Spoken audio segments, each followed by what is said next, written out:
증언하지 않겠습니다. 증언하지 않겠습니다. 증언하지 않겠습니다. 오늘 모든 증언 거부하려고 뭐하기 이 자리에 나왔어요? 소환을 하셨기 때문에 나왔습니다. 기본소득당 용해인 의원입니다. 이상민 증인 질문하겠습니다. 12월 4일 새벽 1시에 서울청사를 나섰고 3시에 대통령실에 도착했다라고 국회에 본인의 당일에 행적을 제출을 했습니다. 국회 계엄 해제 직후에 계엄이 지속되던 2시간 동안 어디 가서 뭐 하셨습니까? 증언하지 않겠습니다. 누구 만나셨습니까? 증언하지 않겠습니다. 박성재 법무부 장관도 새벽 3시에 대통령실에 들어왔고 그 이전 행적이 전혀 제출되지 않았거든요. 박성재 장관이랑 함께 있었습니까? 사무실에 있었습니다. 저는 본인은 사무실에 있었다. 그러면 2시 한 40분쯤 출발하셨다는 말씀이신가요? 그 정확한 시간은 모르겠습니다. 그 사실관계를 좀 제출을 해주세요.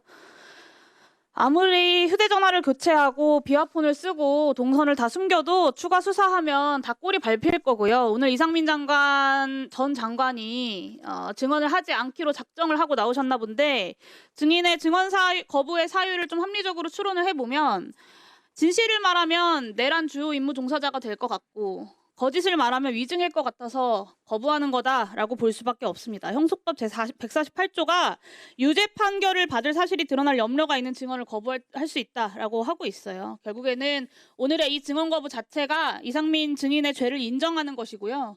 이 죄를 감하는 유일한 방법은 국민들께 진심으로 사과하고 그날의 진실을 역사 앞에 그리고 국민들 앞에 소상하게 밝히는 것입니다. 오늘 이 자리에서 진술하지 않는 것은 역사에 끝까지 내란 속의 윤석열의 오른팔로 남겠다라는 선언을 하는 겁니다. 동의하십니까, 이상민 증인? 결코 동의할 수 없습니다. 피의자 윤석열이랑 어떤 사전 모의도 없었다고 주장하는 이상민 증인이 심지어는 계엄을 말리고 반대했다라고 주장을 하는 증인이 어떻게 이렇게까지 윤석열과 혼연일체가 되어서 움직였는지 저는 정말 좀 놀라운데요. 한번 살펴보겠습니다. 이상민 증인 12월 3일 23시 37분 소방청장에게 전화로 언론사 단전단수 조치 지시한 바 있죠? 증언하지 않겠습니다. 장관이 지시하자마자 10분 사이에 소방청 차장이 서울본부장에게 전화하고 소방청장이 서울본부장에게 전화합니다. 계엄 관련 경찰청에서 협조해달라. 요청이 오면 잘 협력해주면 좋겠다. 협력할 일이 많이 발생할 수 있다. 계엄 건의권자이기도 하고 충무계획의 주무부처의 장인 행안부 장관이 비상계엄 중에 직접 지시를 하니까 10분 내에 현장 지휘관까지 전파가 돼서 실행 준비를 한 겁니다. 소방이. 10분 뒤에 소방청장이 똑같은 내용으로 경기본부장에게도 전화합니다. 언론사뿐만 아니라 선관위 단전단수 사전 계획한 바 있습니까, 증인? 증언하지 않겠습니다. 어디까지 실행된 건지 추가 확인되어야겠지만 이상민 장관이 오늘 증언을 거부하고 있지만 소방청장과 소방공무원들의 증언도 그렇고 그날의 행적도 그렇고 아주 구체적이고 직접적인 지시들이 있었습니다. 저는 소방청장에게 내렸던 이 지시만 해도 이상민 증인은 이미 내란 중요 임무 종사자라고 확정해야 된다라고 보고요. 계엄 문건을 받은 최상목, 조태열 장관처럼 피의자 윤석열이 콕 집어 불러 모았던 8시 멤버 또한 개별적인 계엄 지시를 받았을 가능성을 배제할 수 없게 되었다라고 봅니다. 수사당국에서 철저하게 보안 수사해야 된다고 봅니다. 다음 23시 30분 윤석열이 조지호 청장에게 수차례 전화해서 국회 들어가려는 국회의원들 다 체포해, 잡아들여, 불법이야, 포고령 위반이야, 체포해라고 지시 압박합니다. 그때 이상민 증인 뭐 했는지 기억하시나요? 증언하지 않겠습니다. 23시 26분 서울청사 도착하자마자 23시 34분에 윤석열이 조지호에게 전화한 지 정확히 4분 후에 조지호 청장에게 전화했습니다. 맞습니까? 증언하지 않겠습니다.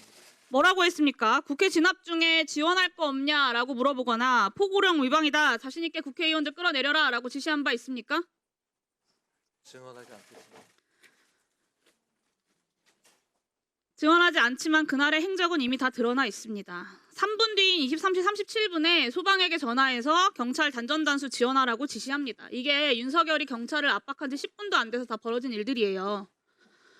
0시 30분에 윤석열이 이진우 수방사령관에게 전화해서 아직도 못 들어갔어? 본회의장 들어가서 4명이 1명씩 들쳐업고 나오라고 해! 라고 압박합니다. 이때 증인은 긴급 간부회의 그리고 경찰은 지휘부 회의를 갖습니다. 그 직후인 0시 39분에 경찰이 행정안전부에 재난안전통신망 이동기지국 설치를 요청합니다. 이 이동기지국이 출동한 곳이 딱 세 곳이에요. 국회의사당, 그리고 국회의장 공간이 위치한 한남동 공관촌, 그리고 대통령실 인근입니다. 이 공간이 어떤 곳이냐면요. 계엄 당시에 수방사 군 병력이 배치됐던 곳과 정확히 일치합니다. 0시 56분에 수방사가 서울시에 군경 합동상황실 개소를 문의했다는 것은 이미 알려진 사실이고요. 재난안전통신망은 여기 계신 많은 사람들이 알고 있는 것처럼 수방사, 경찰, 그리고 소방, 서울시, 행안부가 함께 통신할 수 있도록 되어 있습니다. 단전다수뿐만 아니라 통신까지 끊으려고 한 건 아닌지 정황상 의심할 수밖에 없습니다. 다음입니다. 비상계엄 해제 의결 이후에도 장관은 경찰국장을 통해서 경찰 상황을 수시로 확인을 했어요. 이동기지국을 그대로 아침까지 배치를 했고 4일 아침 외출하고 국무위원 간담회하고 저녁에 안가에서 회동을 합니다. 계엄 수습책 논의에 앞장선 것으로 보여요. 그리고 그 다음날 국회에 출석해서 처음으로 고도의 통치 행위라는 변론 방향을 제시를 합니다. 실제 이상민 행안부 장관의 행적은 계엄을 적극적으로 지휘하고 지원한 것으로 해석할 수밖에 없습니다. 경찰 소방의 내란에 동원하고 국회에서는 고도의 통치행위 운운하면서 변론 방향 제시하고 꼬리 밟힐까 봐 더 이상 증언하지 않으려고 사퇴하고 숨죽이고 기다리고 있었던 겁니다. 소방청장 때문에 꼬리 잡히지만 않았어도 거짓말 그 자리에 앉아서 뻔뻔하게 하고 계셨겠죠. 지금처럼 증언을 거부하지 않고. 그렇지 않습니까? 이상민 증인이야말로 재범 우려 그리고 증거인멸 우려가 크고요. 그리고 혐의 또한 내란 중요 임무 수행으로 중합니다. 다른 이미 중요 임무 종사자들이 다 구속되어 있는 형평성을 고려할 때 수사기관에서는 이상민 증인을 즉각 구속 수사해야 한다라고 판단합니다. 이상민 증인 동의하십니까? 증언하지 않겠습니다.